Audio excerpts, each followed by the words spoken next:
The move is finally complete, yet Charles, my father-in-law, utters his disdain without bothering to address me by name. His usual arrogance is unmistakable, and though he doesn't explicitly call me out, it's evident he's directing his words at me. I've endured his attitude until now, but I've reached my limit. As I pause from wiping the table, I shoot a defiant glare at Charles, who doesn't even bother to meet my gaze. "I'll be out by today," I declare, and Charles responds with a mocking laugh, reveling in his satisfaction. His words cut deep, branding me as a mere parasite and trash. He envisions a life refreshed once I'm gone, oblivious to the profound changes his own lifestyle has undergone over the years. Allow me to introduce myself. My name is Grace, and I recently turned 40. I'm married to William and currently residing with my in-laws. Despite several years of marriage, we remain childless, and there's no intention or possibility of having children. The harsh truth about William's infertility surfaced shortly after our marriage registration. Had I known from the start, I might have reconsidered our union. The revelation struck me like a pit of despair. All our dreams of building a happy family together were shattered. William, with apparent sincerity, had discussed our future children, even contributing to naming them. Little did I know, it was all a facade, a betrayal concealed beneath the guise of a promising future. Despite the profound disappointment, divorce wasn't a simple option for me. We had committed to being a family with the in-laws, who we considered our parents. Reporting a divorce a day after joining the family felt like a breach of trust. Living with the in-laws only intensified the inevitable question of when we would have children. Upon revealing our infertility, the in-laws reacted with fury. To them, a woman unable to bear children was deemed useless and deserving of immediate expulsion. Charles, my father-in-law, took the lead in treating me as a servant, stripping away any semblance of dignity. In their house, I was perpetually relegated to eating alone in the kitchen.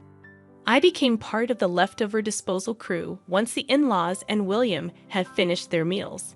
No matter how much effort I put into cooking delicious food, all I received were the scraps left behind by them. Since getting married, I hadn't enjoyed a single satisfying meal.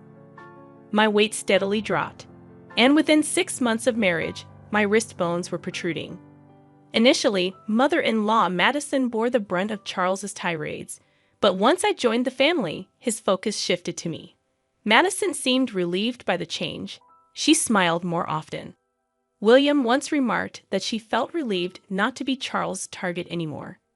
Despite never smiling around Charles, Madison's demeanor improved in his absence. Charles's tyranny extended beyond targeting me. Upon learning of our infertility, he commanded me to work from dawn to dusk, deeming me lacking as a woman. I had always intended to work after marriage and had no desire to prolong my stay in their house unnecessarily. Balancing early morning chores, seeing everyone off, and heading to work proved challenging, but having a job with flexible hours helped.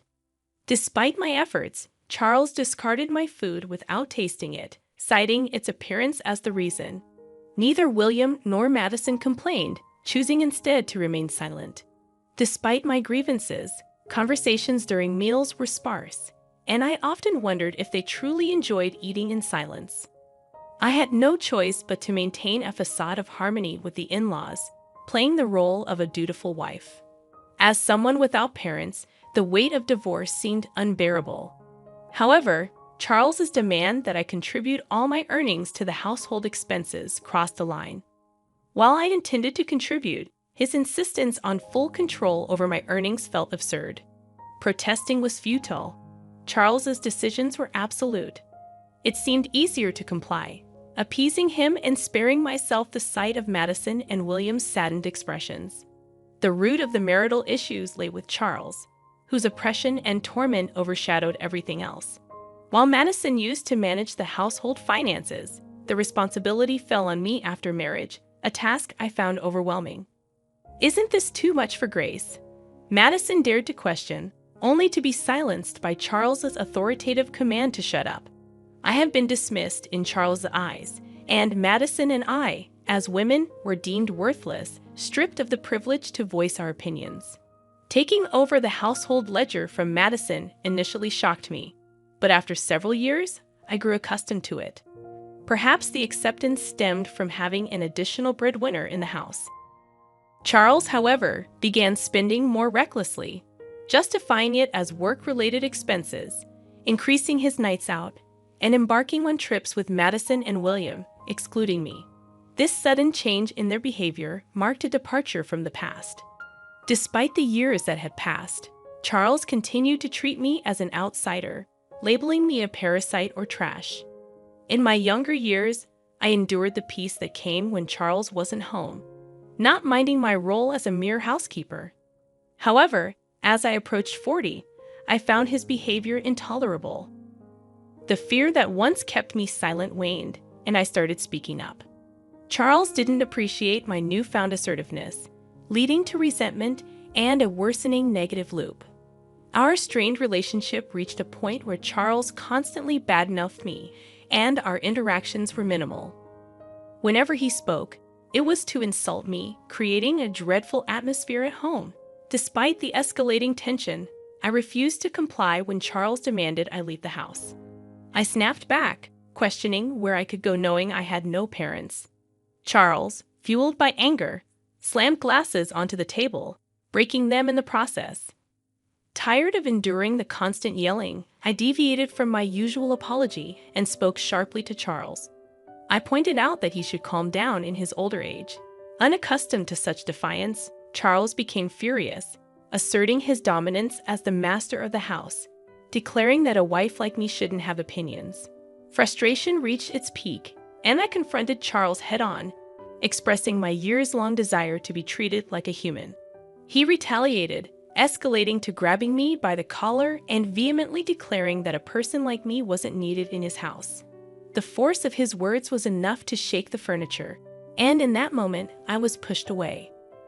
I should have offered an apology right then and there, but I could no longer contain my frustration. "Fine, you want me to leave. That'll make you happy, right, Charles?" I looked up at him, unable to stay silent any longer. "Yes," he spat out, condescendingly looking down on me. "Then I'll do it," I declared. He stormed off to his room with a loud noise, and I, now a bit calmer, started cleaning the living room that Charles had dirtied. Madison came to check on me with a worried look, but she left without saying anything, returning to her room. I felt like I had no place in this house anymore. Neither William nor Madison would protect me, and years of endurance exploded, making me feel even more isolated. The next day, as usual, I got up early and began my routine. Charles woke up and entered the living room, sitting on the sofa, leaning back and spreading the newspaper without even glancing at me. Then, without looking up, he asked, "Finished moving yet?" There was no way I could have moved out so soon after yesterday's events. I didn't even think he was serious. I thought it was just a drunken outburst, not something he meant. This was about leaving the house, right? "When will you leave? You have no right to live here anymore," Charles said, still not looking at me.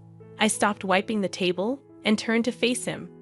If he was serious about wanting me to leave, then I would respond seriously.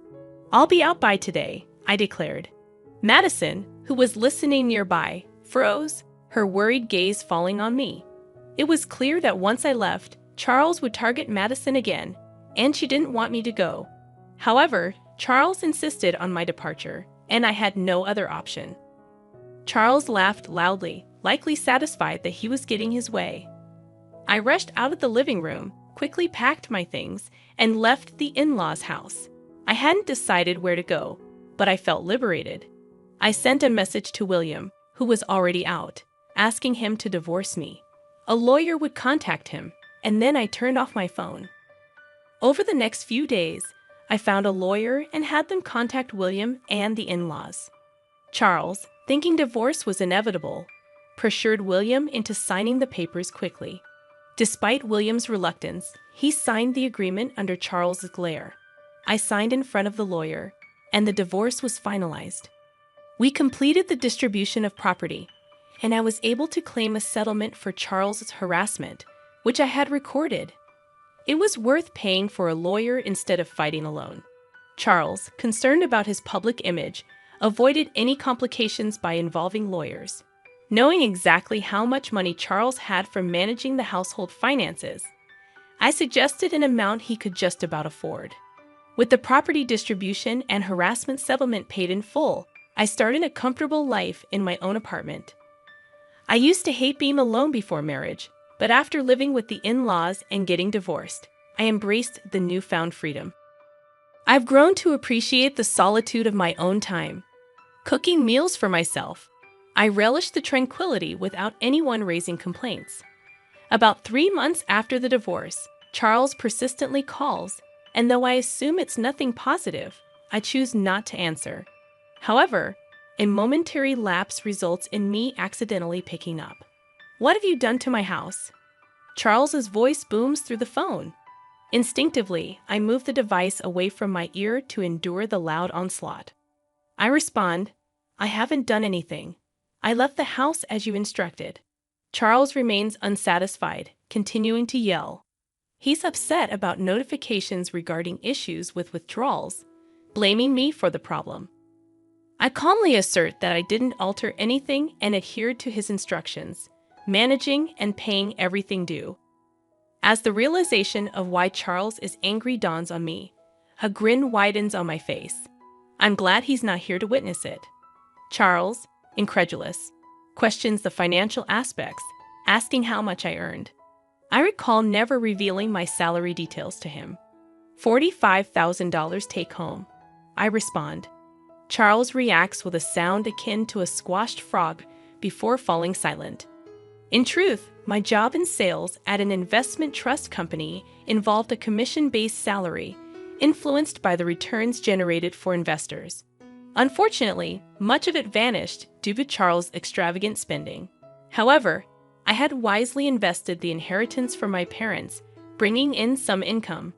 Although not substantial, it covered living expenses. During the property distribution, only William's savings were considered since my parents' inheritance and its earnings were not part of it. Charles, insistent, questions whether the standard of living before marriage was the same. As I press on, he begins to get angrier. In the midst of his tirade, I couldn't help but laugh at his absurd demand. With Charles yelling to keep contributing money to the house, I retort, "You're the one who ruined it. Why should I, no longer a family member, give you money?" I chuckle half-heartedly, and amidst my laughter, I heard something shatter on the other end, another one of Charles's tantrums. The realization that I no longer had to clean up after his outbursts made me almost wish he would break more. We were strangers now, no longer family or anything remotely close. I urged him not to act like family and advised him to manage his own finances, leaving him just enough to get by. With that, I bid him goodbye and ended the call. I anticipated more calls, but none came. I thought maybe he was remorseful, but it became apparent that wasn't the case. Perhaps he felt ashamed for not being able to make payments and resorted to ordering William and Madison to borrow money from financial institutions, plunging them into further debt. While payments were made, their unwillingness to change their lifestyle perpetuated the cycle of accumulating more debt each month. I learned about this when William pathetically contacted me, even expressing a desire for reconciliation. Furthermore, William proposed cutting ties with Dad and getting back together. However, such a suggestion seemed hypocritical coming from someone who never stood up for me against Charles' harassment. Despite choosing to stay with William, knowing we couldn't have children, he never protected me. Returning to him was not on my agenda. Charles might have felt suffocated, but that was no longer my concern. I wish they understood the consequences of their actions and endured the suffering now. The in-laws struggled with debt, yet they couldn't bring themselves to reduce their lifestyle standards. Charles, now a contract worker with a reduced salary, joined Madison and William in part-time security jobs. It wasn't just Charles, it was also Madison and William, persisting in maintaining their living standards despite being at their limits. I used to be desperate to protect William, but now I lived for myself. At 40, having children might be challenging, but I remained open to the possibility. Before the divorce, Waking up felt like a chore, but now I woke up feeling refreshed, eagerly anticipating a better future in my new life.